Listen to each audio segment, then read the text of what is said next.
So good afternoon. Good afternoon. I'm Rebecca Rubin, President and CEO of Marsdell Day Environmental Consulting, LLC. Thanks for being with us today for our next installment of Marsdell Day's Wildlife Conservation Awareness Campaign. Now, in previous installments of this forum, we've talked quite a bit about the increasing disenfranchisement of people from nature, right? And what can we do about it? What do the solutions look like? Well, with me today is Evan Hirsche. Evan is the co-founder of Discover Nature Apps, which is using the smartphone to increasingly revolutionize ways that people can be more in touch with nature. Evan is also the past president of the National Wildlife Refuge Association, a current member of the board of the Association of the Partners for Public Lands, and a current member of Marsdell Day's own board of advisors. Evan. Thank you. Well, thanks, everyone. And Rebecca, thank you so much for including us as a part of your wildlife awareness campaign. I mean, this is really such an incredibly important topic at this moment in time. Has anyone read this book, The Sixth Extinction? A couple people. I think everyone needs to read that book. It's a real eye-opener. We'll talk a little about it as part of the presentation. But to have a firm like Marsdell Day that is so wedded to this notion that conservation counts, that the natural world is a vital part of our existence, both in terms of our survival, but also our well-being as a species, is really heartening. And it's been a pleasure over the years to work with Rebecca and her team and all of you.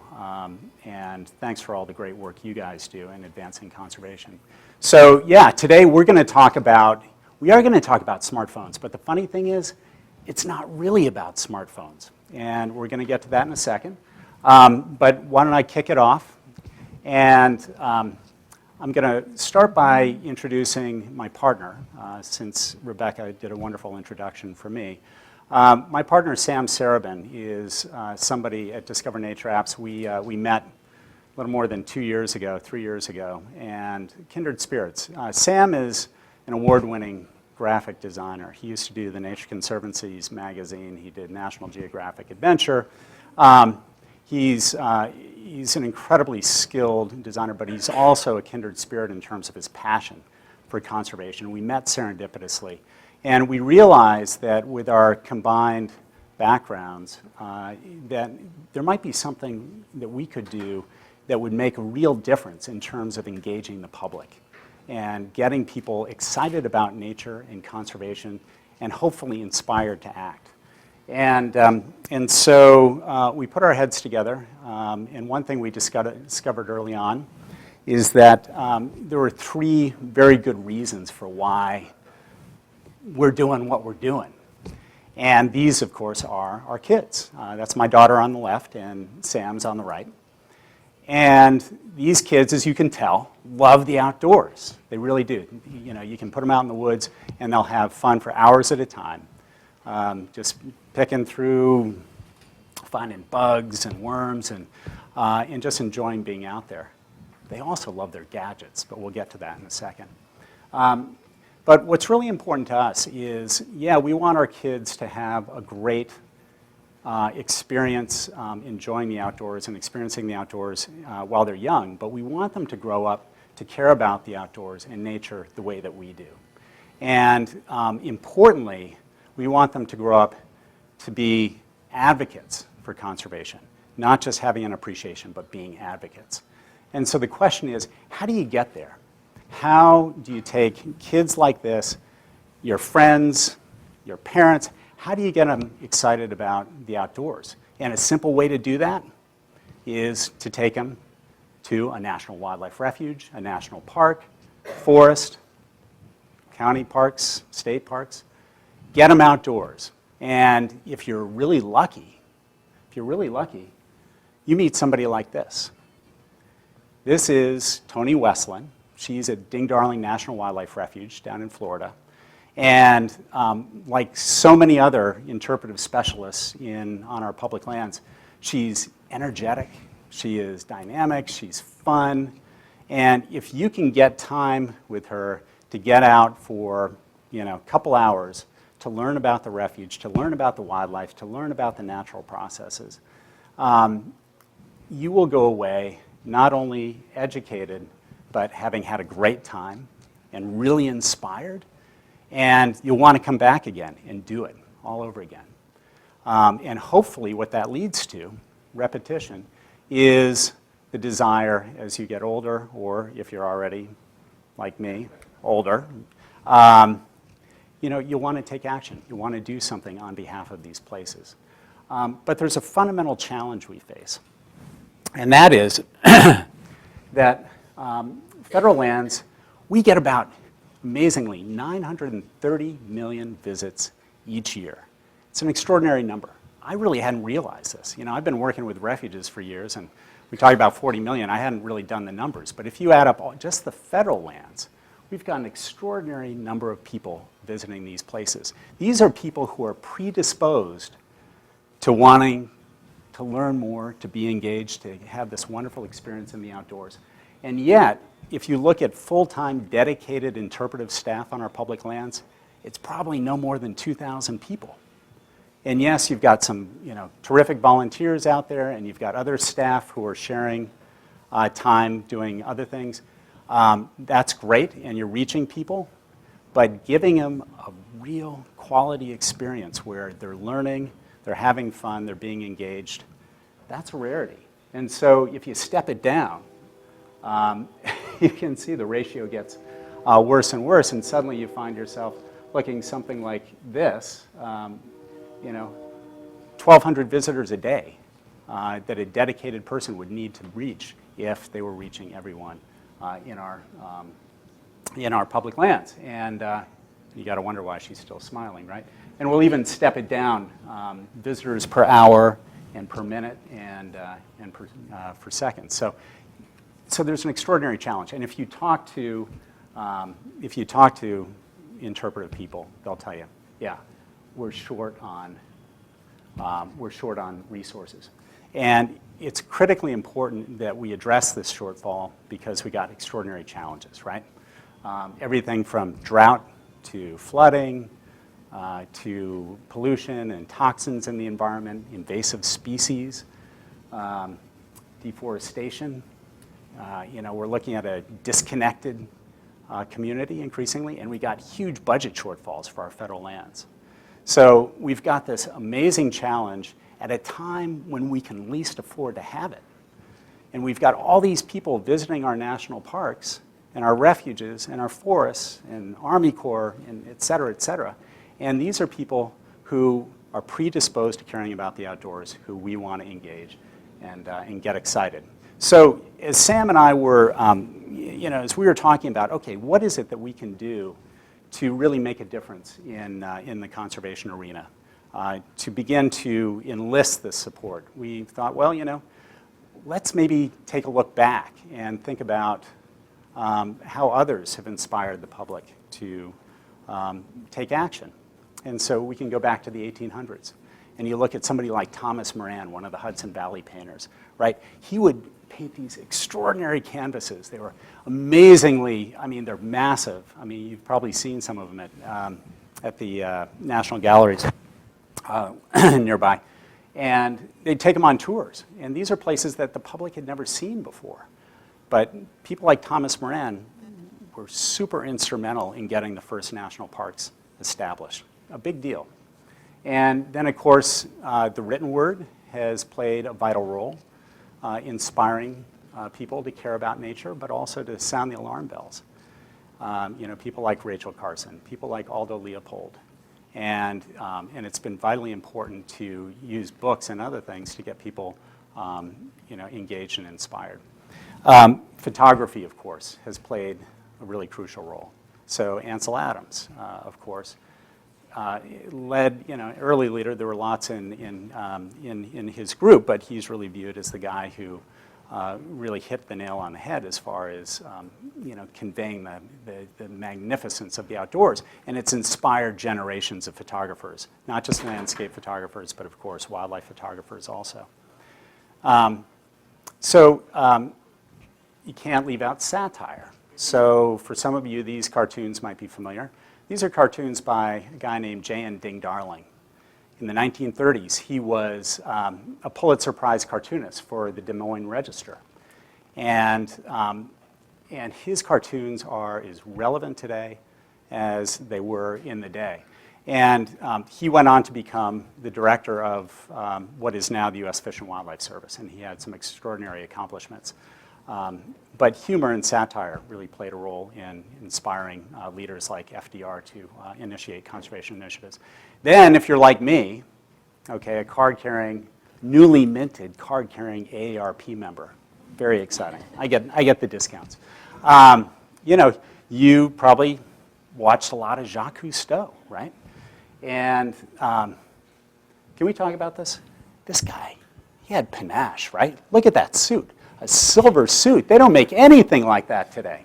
I mean, that's extraordinary. And, you know, in the Yellow Sub, I mean, the guy really knew how to use television to his advantage to convey the magnificence of what occurred under the waves. And so that was a really inspiring moment in my lifetime. And I wanted to become a marine biologist. I didn't. But you know who did because of Jacques Cousteau is Dan Ash, the director of the U.S. Fish and Wildlife Service, which I hadn't realized until we were talking to him about it recently. So inspiring stuff. So over time, you've had painting and photography and satire and, of course, books and humor and video, and all these things have been used to educate and engage the public, inspire decision makers. And so today we're looking at, okay, these media are still with us today, but how are we really going to rise to the challenge? And as we travel around our public lands, we see signage, right? And admittedly, these are probably some of the more egregious examples of signage, but I particularly like the one in the middle. That's Dawn Harris. She's the interpretive lead for Oregon Coast, and she's laughing because the words have literally bleached off the sign, right? And so there's nothing to be gleaned there. So these are perhaps some really egregious examples, but the reality is signage is not interactive. It's not particularly fun in most cases. It's hard to maintain. And most people pass it by. They just don't look at it. And then we have these spectacular overlooks. And anyone who goes to, again, refuges or parks, forests knows that feeling you get when you get to a magnificent, if you're in Shenandoah and there's some overlooks that you pull over, and it's really inspiring, right? It just, you know, it makes you feel so good to be there in that moment.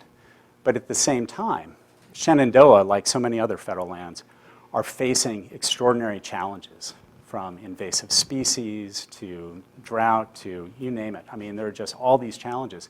And we're losing an opportunity to engage people because we don't have the interpreters out there that we need. The image on the right is my wife and daughter at an overlook, and the signage there tells you about all the wonderful wildlife you're going to see in a marsh. Well, that marsh is now completely choked with Phragmites, and there's no message to convey there, and without anyone to fill you in. So, and then, you know, we've got brochures, and brochures suffer from a lot of the same challenges that you have with signage. It's not interactive. It's not fun. It is mobile, arguably, but by and large, you know, hard to update and not readily available in a lot of cases. So, so the question is, all right, with all this, how do we respond? And as you might expect, mobile devices, smartphones. This is where people are getting their information. It's where they're getting their entertainment. It's how they're socializing with one another. Increasingly, it's how they're conducting commerce. Let me ask you, how many people, raise your hand if you got a smartphone? Okay. Not super unexpected. You know, we're in this high-tech studio. It's a high-tech firm. Marcel Day, you guys got smartphones, of course. But in case you were wondering, smartphone adoption is the fastest technological revolution in history. Nothing else has been adopted as quickly. Not the internet, not television, not radio. And what you're looking at here is a 15-year span from 2005 until 2020 on the right. Okay, we're going from virtually zero to full adoption in 15 years. It is nothing short of extraordinary. So what does this look like when you break it out? Well, right now, more than 70% of adults are carrying smartphones. Now, millennials, overwhelmingly, how many are millennials here? Raise your hands. Any of you don't have a smartphone? Nope, no hands. Okay, so that answers that question. Why are we focused on millennials? Because if you're with the National Park Service or your National Wildlife Refuge System or Forest Service, you're looking at millennials because they are the future. You are the future. You're the people who are going to be making the really hard decisions in the face of some extraordinary challenges. And so it's vitally important that we're connecting with millennials in a way that leave them both knowledgeable about nature and the environment, but also wanting to take action and support it. And hopefully at such a point where you're making some big decisions, you're making the right decisions. Now, let's also look at demographics. And this one's kind of interesting. If you are African American or Latino or Asian American, you are far more likely to be carrying a smartphone than a white person. And this is a big deal also in terms of public engagement. It's a big deal because if you want to reach these people, and again, our federal lands agencies are all committed to reaching a greater diversity of the public and getting them excited about conservation. This is where we are. This is where the public is, the diverse public is. They're on their smart devices. And so this is where you reach them. And then if we look at income, yes, if you've got a good income, chances are you've got a smartphone. But even people living borderline poverty right now are probably going to have a smartphone. And as we saw in that chart, pretty much everyone is going to have one in 5 years, because in 5 years, you're probably going to need one of these things for identity purposes in addition to watching YouTube videos and, and getting on Facebook and conducting business. So increasingly, and then there's this slide here. We thought we put this in. Top 3 activities for 13 to 19-year-olds is to use their smartphones in the outdoors. And the funny thing about that is that, and here's an example, and I'll go into this in a second. The funny thing about that, and we put it in first and we didn't realize how old the data was, that's 2009. So where are we today that 13 to 19-year-olds want to use their devices in the outdoors? I was just at a presentation recently by a guy named Ron Griswold. He's an African-American guy, young guy, and he's taking kids out in the Chicago area and getting them excited about the outdoors. And he said, just unsolicited, he said, look, these kids really want to have their gadgets in the outdoors.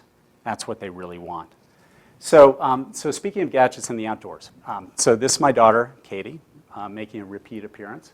And she is on her phone. This is a couple years ago. She's probably playing, I don't know, Temple Run Doom or, I don't know, Minecraft, you name it. Anyway, you see this all the time, right? Kids in the back of the car. And isn't it great you can like give a kid a smartphone in the back of the car and drive somewhere? It could be 20 minutes, it could be 4 hours. But for them, it's like teleporting. It's fascinating. It's like they're in it, you're at your destination, they're like, oh, we're here. This is great, I mean, we used to, sit in the car and look out the window. Doesn't happen anymore. Okay, so, but I digress. So this is a couple years ago, and I'm a little embarrassed by this because Katie, I succumbed. I gave her, that's my phone, it's not hers. I gave her the phone because she was kind of bored and we had been out for a while. Where we had been out, this is the embarrassing part, is the Merritt Island Wildlife Drive down in Florida, okay, near Cape Canaveral. This place is like one of the premier wildlife drives in the refuge system. And we had gotten there in the late afternoon, and the visitor center was closed. They have a numbered trail, but we didn't find the brochures, we missed them, something. And it was springtime, so you didn't have a ton of birds. You didn't have an alligator mauling a roseate spoonbill on the side of the road. Regrettably, it's always exciting. So we succumbed. And yeah, we got out and we looked at stuff, and she likes the outdoors. But the reality is these things are so sticky because games are so sticky. And if there's nothing to see immediately, then it's a real challenge. Now, what if we were able to give Katie something that allowed her to use this device, but rather than having her be drawn into it, really encourage her to look around and explore her surroundings. And I think that's really what we're after here. Wow.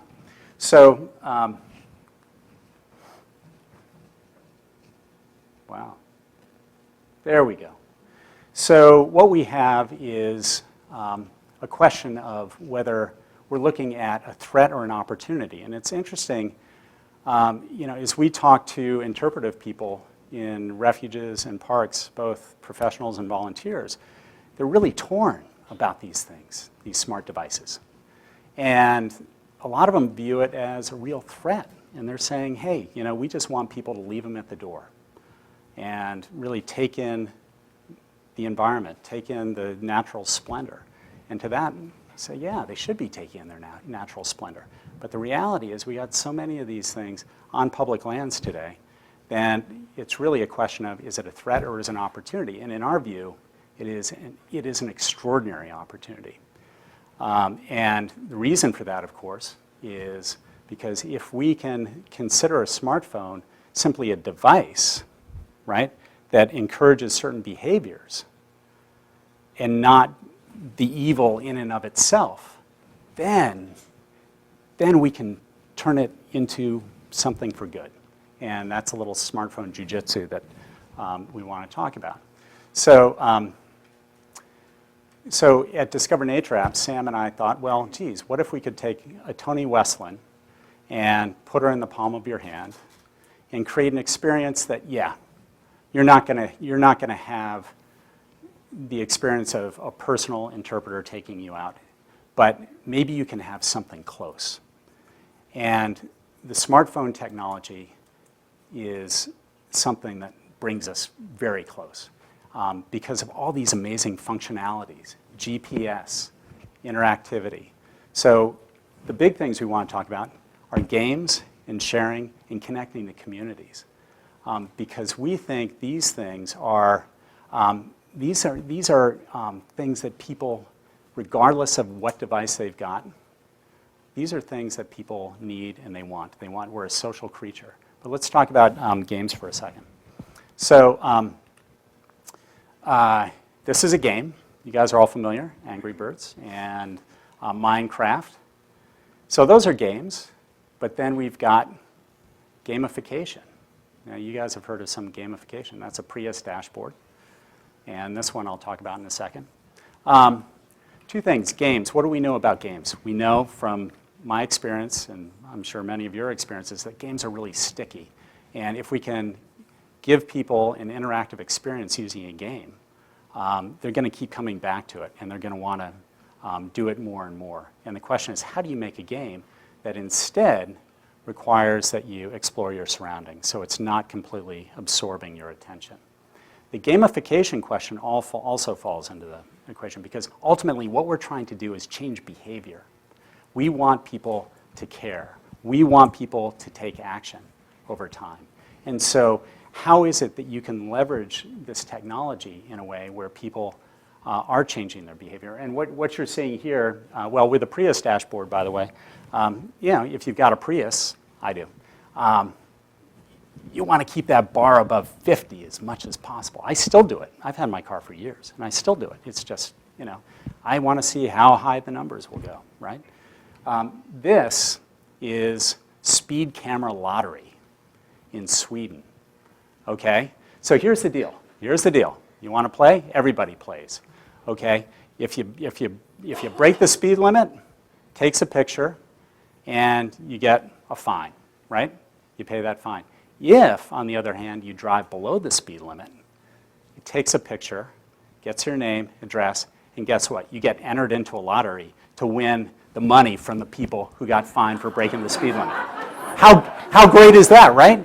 It's awesome. It's awesome. So, so that's the kind of creative thinking that we need to endeavor to implement as we're talking about changing behavior on public lands. And interestingly, the guy who came up with this is an American, but what county wants to relinquish its revenues, right? So Swedes, of course, jumped on board in a sec. Okay, anyone recognize this picture? Maybe USGS. How about this picture? Okay, is it black and blue or is it white and gold? All right.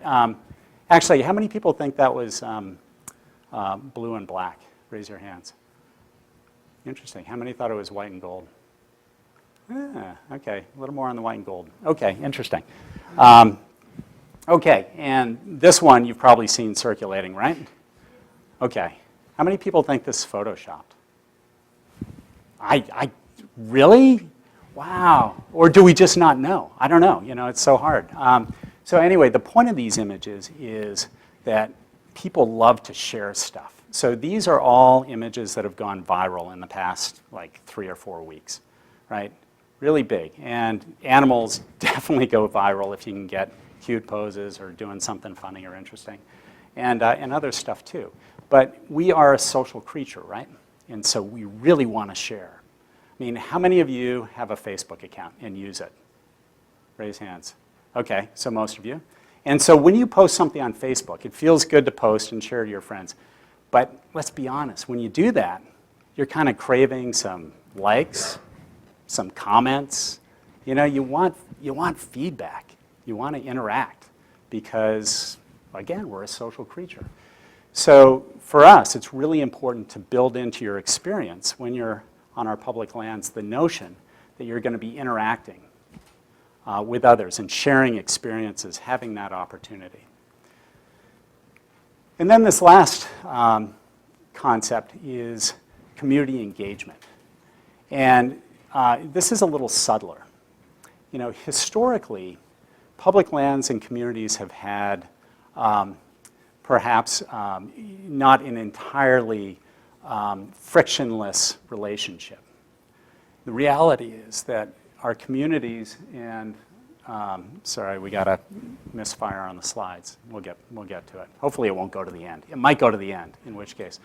But connecting with communities is really critical because at the end of the day, our public lands depend on their local communities for support, and the communities depend on the public lands. And you've got all these visitors to our public lands. They need to be aware of the opportunities locally. And likewise, these businesses need to be aware of how people are engaging on their public lands. You want to build that relationship between business owners and the environment and conservation. It's really important to create that linkage. So we're not viewed as separate entities, that commerce and the environment can coexist and will be mutually supportive of one another. And so we thought that was really vital.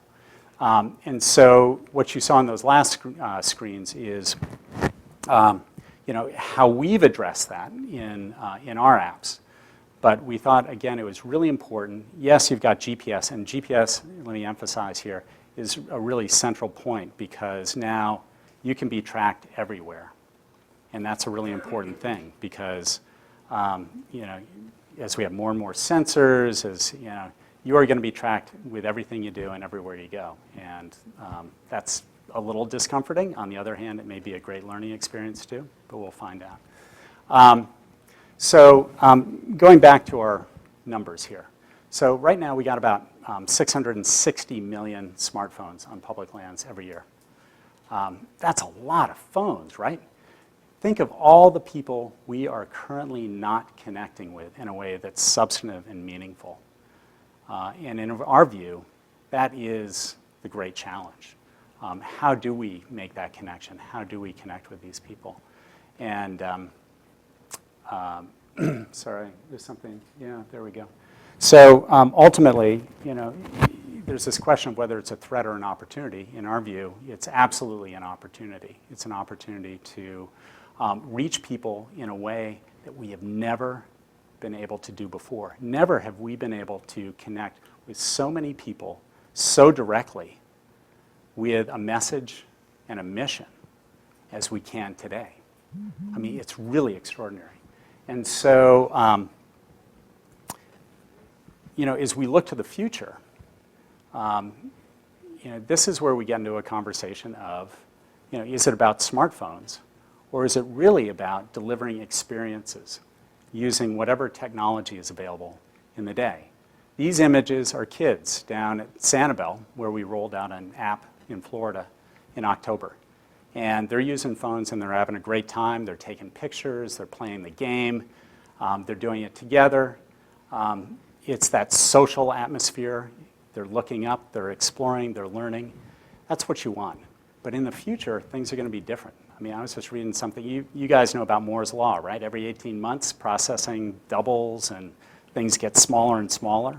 Well, things are probably going to max out in the next 10 years, so that's going to be an interesting dynamic. But the point there is technologists are saying that, you know what, in maybe 10 years, we'll be putting in contact lenses that have microprocessors that will pick up on any sensors around, that will deliver information, and it will literally beam information to your retina. Talk about a retina display, right?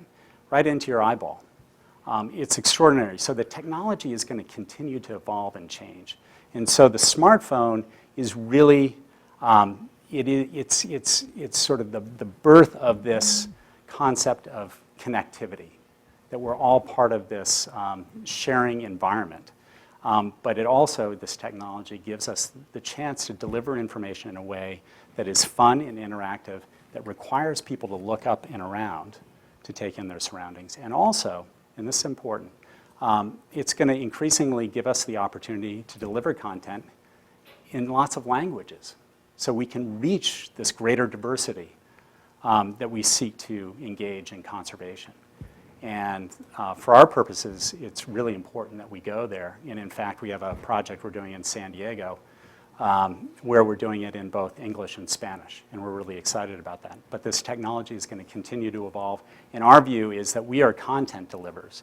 We're delivering experiences, and it's not really about the smartphone. It's about delivering experiences through a technology that is always improving, changing, and frankly, making it more and more possible for us to connect with one another in a more sort of engaging and, I think, positive way. So with that, I'm going to conclude my talk, but thanks for listening, and again, it's been great to be here.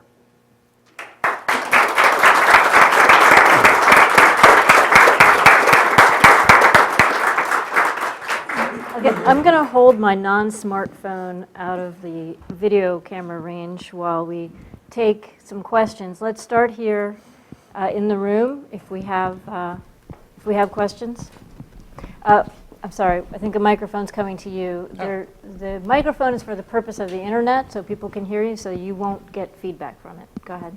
Evan, not everybody in the company, much less people beyond the company, understand the partnership we have with you for the smartphone app to be applied out at the Marine Corps Air Ground Combat Center. So maybe you could share a little bit about your motivation for participating in that and what we're jointly trying to accomplish out there by using the Discover Nature app to help the Marines generate public safety and conservation interest on their newly acquired rangelands. Absolutely, yeah, Lee.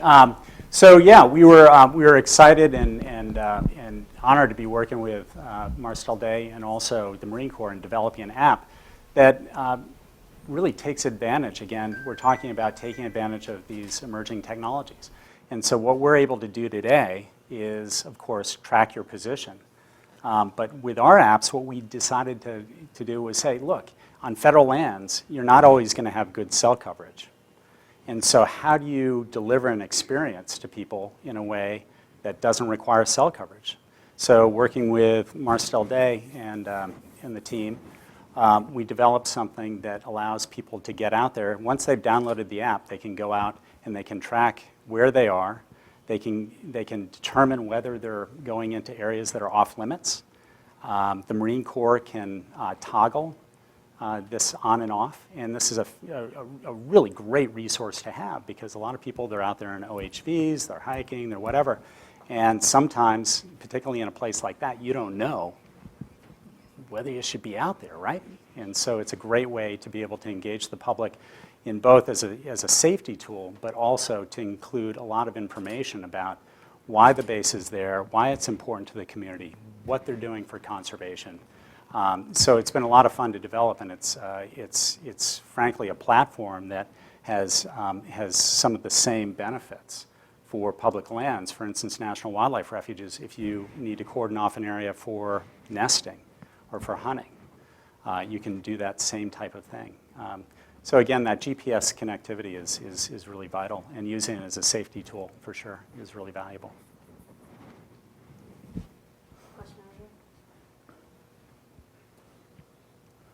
Hey, regarding GPS and some of the opportunities with smartphones, is there an option for citizen data feedback for people out on the refuges or out in the different parks to either feedback on species counts or if they found a trail that needs updating, you know, so that if there's limited staff, if there's people out there to give that opportunity so that you can cut down on your staff, but if people are out there with smartphones, that can, you know, be beneficial for visitors as well as a lower amount of staff that you may have.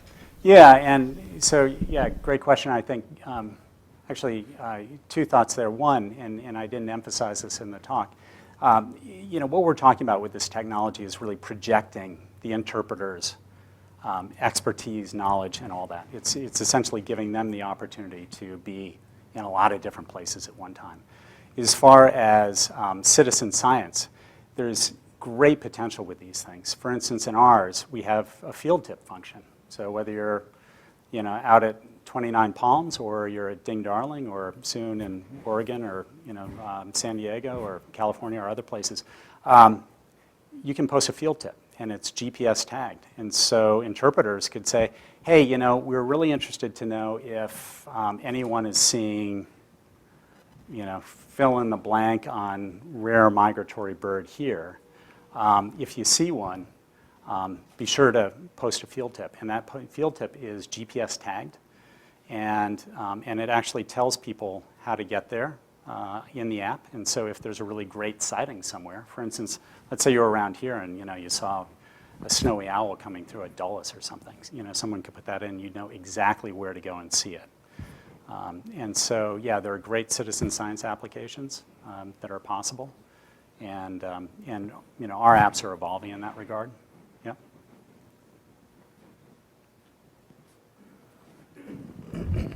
Hey. What sort of feedback are you getting from park administrators and superintendents? What do they think of this idea, or have you been asking them?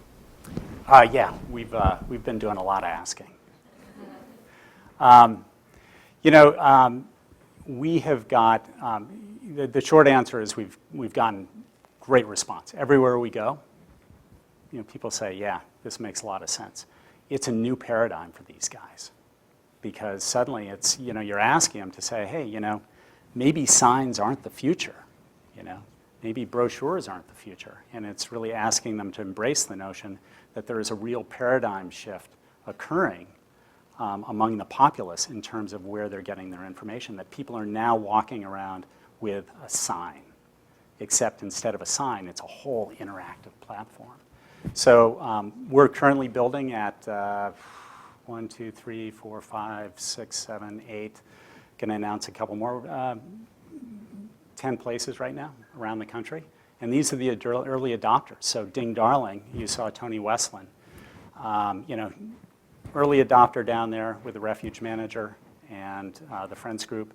And these guys got on board and said, yeah, we see the future and we want to be, frankly, a pilot. We want to be demonstrating what's possible. And so the feedback, we just did our first survey, you know, and the feedback is really good. People really like it and they're getting a lot out of it. And if you download the app, you can see field tips that people are posting from the wildlife drive down at Ding Darling. You know, there are pictures of alligators and, you know, birds and, you know, what people are doing. It's really neat. So you can vicariously experience the wildlife drive from your phone anywhere you are.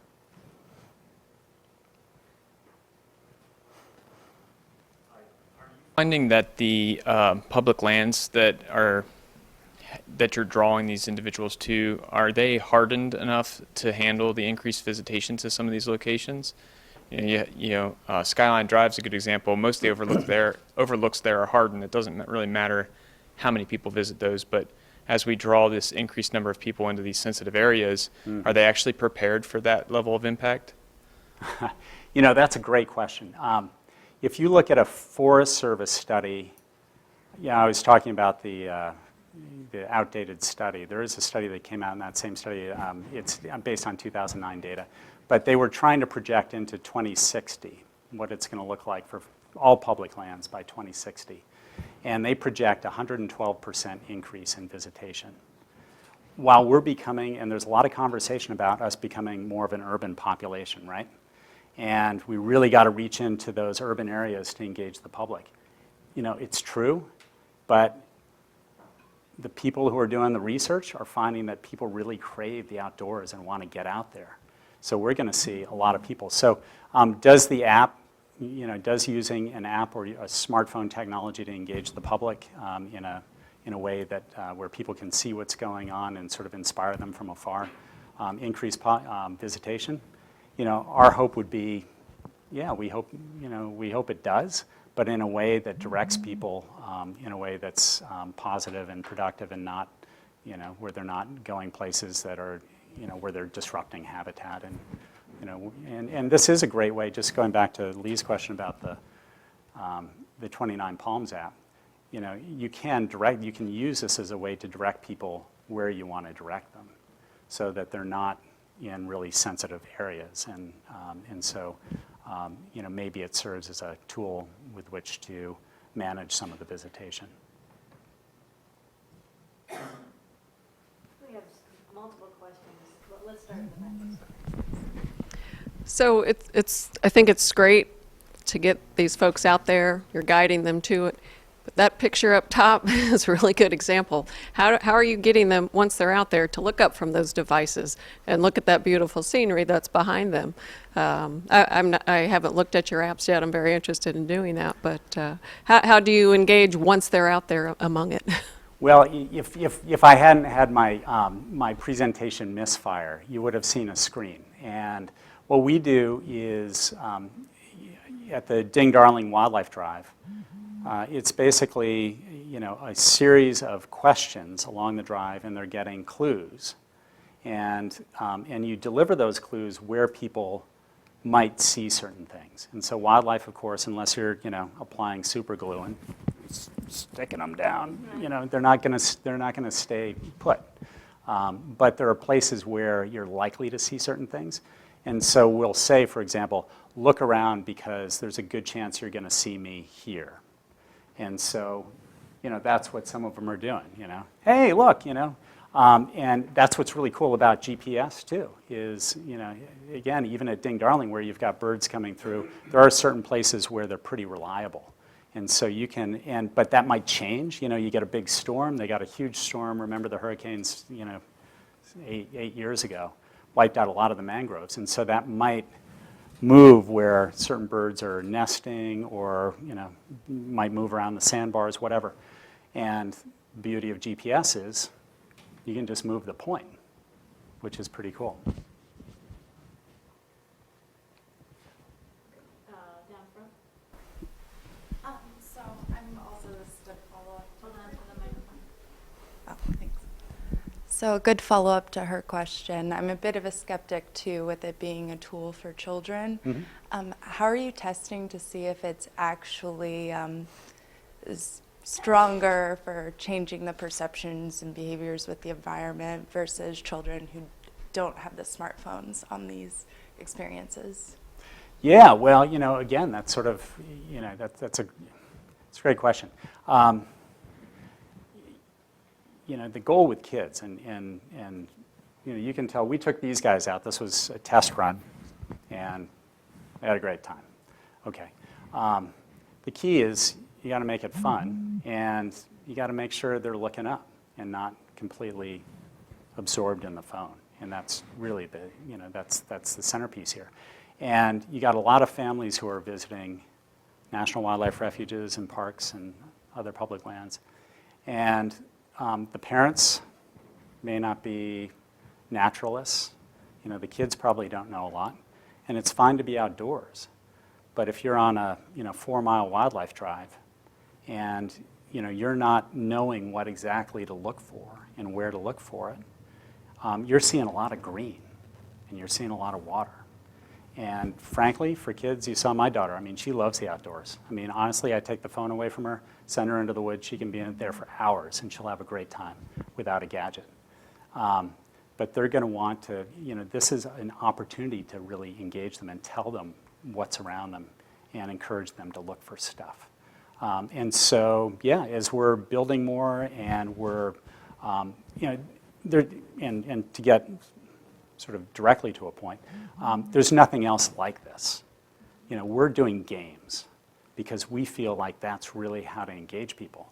Sticking content, like guidebook content, into a digital format.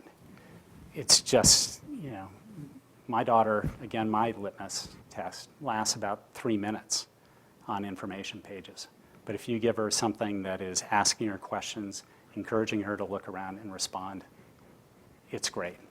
Then it becomes a learning experience and it's fun. So, time will tell. Getting kids to the great outdoors, I think, is something that most parents in today's day and age are trying to do with all the computers and technology that you see in the homes. But there's other driving factors, I think, in terms of what could be considered too. And in a lot of our studies, we come across and see ecotourism being a big economic driving factor. So have you seen or experienced any economic development offices who are trying to look at ecotourism as a way to bolster their economy, creating discovery zones, different byways, things like that, to where the population can be shaped in terms of having an app that drives them to a certain area, and then there's other types of businesses that could benefit from that level of interest in tourism that's around. So has there been any interest from the economic development community for an app like this? Yeah, well, I would say the short answer is yes. Some don't necessarily understand how to leverage this technology at this point. What we consciously, I worked with National Wildlife Refuges, but also Friends volunteer groups for years, and cooperative associations. And these are groups that are set up to be voices and advocates for their public lands. And community engagement is a big part of the equation. So we consciously built into our apps a section that allows them to recognize local businesses. And so it becomes a tool for them to go out to local businesses and say, hey, we're putting an app on the ground at X refuge, and we'd love to recognize your business. And so you put some info in there, but then it's a benefit to the user, who maybe downloads it before traveling to that location. They say, oh, who's renting kayaks? Where should I get a bite? Where should I stay? And so it becomes this, beneficial attribute all the way around, and that's the part of building the community. So, but we're working closely with the Sanibel Chamber of Commerce. We're really excited about that, and some local businesses also doing some test initiatives there. This might be a good time for a couple of questions from our Twitter feed. Here's one. What sort of feedback from users is Discover Nature getting? We are getting great and constructive feedback all the way around. We, I mentioned we did a survey, and you know what? We asked really plain, simple questions like, how was your download experience? Did you have fun playing the game? Did you play the game? And so we put out this survey, and we got a good response to all registered users who had taken it to Ding, Darling. And in fact, we're putting that survey out next week publicly, and we're really excited. I got to tell you, getting the results, for people to be saying that the game is like fun with an exclamation point, 50% with an exclamation point, somewhat fun is like 48%, and then there's some curmudgeon who put definitely not fun on the other. But overwhelmingly fun. And that's that's what we're trying to do here, make it fun. And do you learn something? So yeah, so we're really excited about the results, and we haven't doctored them. I mean, they're very real, but we feel like, this is 2.5 years of development that we've killed ourselves over, and we're really proud of the product. Someone else wants to know, is there a chat option on the app, like ask the expert or texting nature to a number? Well, not that functionality directly. And I told you that we have field tips that people can post, and there are also staff field tips, so which are marked. So those are the ones, hey, if you see a marked field tip, it must be really good, so you check that out. You can give people thumbs up. Right now, we don't have a commenting section because we're a little concerned about sort of runaway conversations. And going back to this question about how onerous is it for the interpretive people, we don't want them to have to monitor stuff constantly. So it's a self-monitoring system. It's crowdsourcing. If people don't like something that has been put up that they find egregious for whatever reason, they can immediately flag it and it goes down.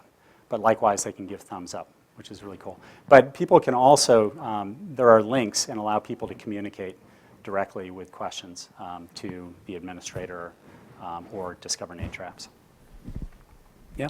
So I know a lot of these places have research that's being conducted that includes the tagging, either radio or GPS, of wildlife. Is there any potential integration of those devices with the app? So in addition to a field tip, someone could see real-time or close to real-time where certain wildlife are. That's really interesting. And talking about the future, these sensors are getting tiny, right? Have you guys seen okay. Since I've started working on this, I've been watching for viral images and videos, right? Did you see the one, the highest launch of a bald eagle, or an eagle, I'm sorry, from a building, right? Somebody either hauled the eagle up to the top of, a building in Dubai, or, it met them up there, I don't know which, but anyway. So it jumped off, no big thing for the eagle, of course. But they had a camera on the back of this thing. Really cool, right? So everything's getting really small. Wildlife managers, it's going to start making them really nervous because you can suddenly just track all different wildlife. And in some cases, look, that technology is, can absolutely be used for good. And, whether we integrate something that into our app over time, I can't say. But do I think people would be interested? Yeah, I do.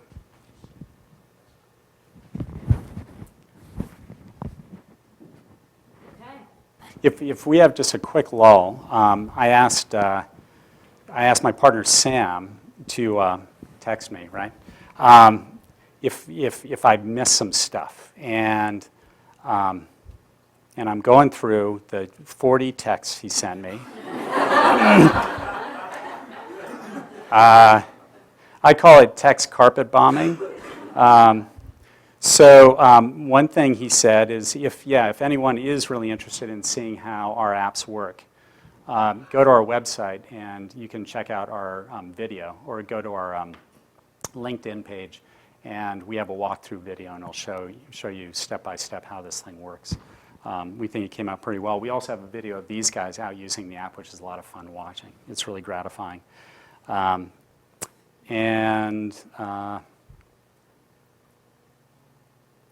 Yeah, I think we've, Sam, I think we've covered it, wherever you are. Okay, Evan. Good. Thank you. Great. Thanks. This is good. That's fun.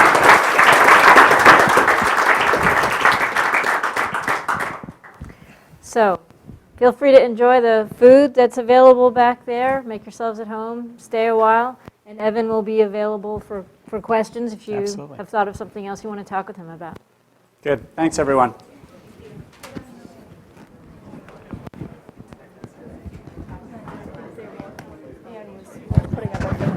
Who? I'm sorry.